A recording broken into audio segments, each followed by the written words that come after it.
everyone, welcome back. Trying to cancel a Lyft ride but the cancel button isn't responding or you're worried about getting charged a cancellation fee?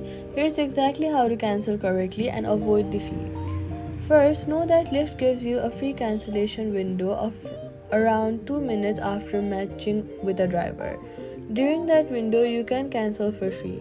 After 2 minutes, a small fee applies. To cancel, tap the car icon at the bottom of the screen while your ride is active. You'll see a cancel ride option, tap it and confirm.